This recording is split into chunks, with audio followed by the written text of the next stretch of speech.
को, कितने लोगों को और कितने बच्चों को, हाँ रहने दे, गिरने दे, सुने दे उसको। कितने बच्चों को जिसको जबान नहीं थी, से दिखाई नहीं देता था, बाबा के आशीर्वाद से वो देखने लग गए। ये मैं नहीं बोलता, तुम लोगों ने देखे ये सेलम्बा का चमत्कार कितने लोगों ने देखा। देखो ये सब ने सेलम्बा में बारिश रुका दिया था बाबा ने, ये सब तुमने तुम्हारे आंखों से देखा। अब ये चमत्कार तो सिर्फ भगवान ही कर सकता है। और सिर्फ एक ही चमत्कार नहीं, क्षेत्रा बाबा चलते चलते ऐसे कितना, और तुम्हारा सब भूत भविष्य और वर्तमान सब जानते थे, यानी अंतर्यामी थे। तुम देखते से तुम्हारा भाग्य पहचान लेते थे, आशीर्वाद देते थे, आशीर्वाद में पावर। बाबा के हाथ में स्वस्तिक, क्षेत्र बाबा के। आज भी मैं वही बोलता कि जिस घर में बाबा का फोटो है, दिन रात वहां पे भक्ति चलती है, उस घर के तरफ कोई संकट नहीं आता। क्यों नहीं आता? क्यों नहीं आता?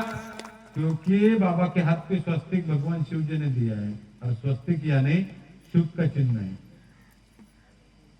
शुभ का चिन्ह है वो। आप लोग इतनी कड़ी धूप में यहाँ पे बैठे हैं, सिर्फ एक ही भक्ति है तुम्हारे दिल में कि मेरा गुरु है। जाने दो, आज कोई तकलीफ नहीं, कुछ तकलीफ नहीं, भक्ति में कोई तकलीफ नहीं। जिसके पास करोड़ रुपए की गाड़ी होती है वो भी पैदल जाता है, शिरडी, पंढरपुर या अपना तीर्थ पैदल यात्रा करता है, पाई दिंडी। घर में 50-50 लाख के 2-2, 4-4 गाड़ी रहती, फिर भी पैदल जाता है। तकलीफ होनी, थोड़ी बहुत भक्ति में तकलीफ होनी चाहिए, मैं मानता हूं। तपस्या का मतलब यही है। तपस्या का मतलब सिर्फ एसी में बैठना नहीं है। जो लोग घर बार छोड़ के चले गए सातपुड़ा में या बड़े बड़े पहाड़ों में, जंगलों में, हिमालय में, ये शरीर से हुए पाप शरीर से ही कटेंगे।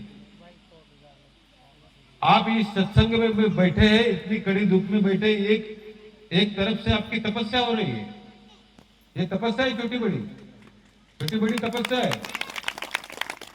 और आज के इस दिन से क्या होगा, तुम्हारे कर्म कटेंगे, पाप कर्म जो कुछ थोड़े बहुत होंगे कटेंगे।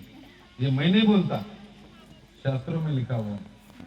अगर जहां पे भी कुछ गुरु का नाम चल रहा है, सत्संग चल रहा है, कान में भगवान का नाम आ रहा है,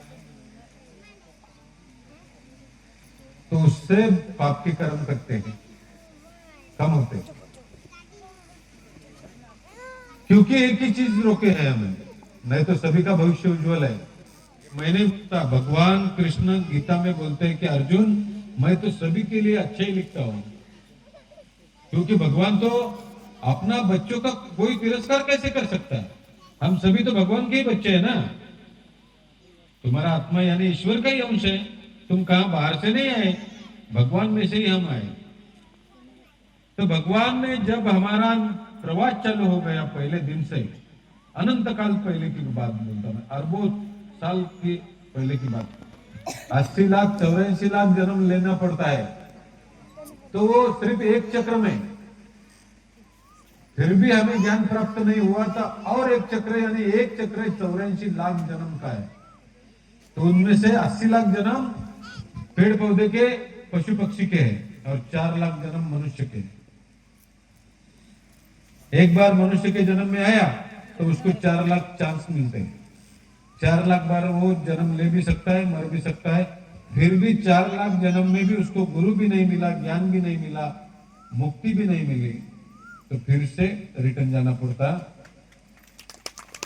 84 लाख जन्म। ये बात सही है।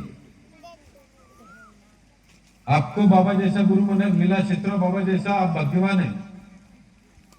गुरु अच्छा, ऐसा गुरु मिलना भी बहुत बड़ी भाग्य की बात है, जो साक्षात ब्रह्मज्ञानी हो, जिसके पास ईश्वर की शक्ति हो।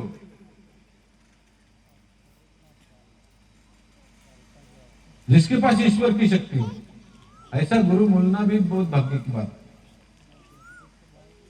मेरे भाइयों, शेषराव बाबा ने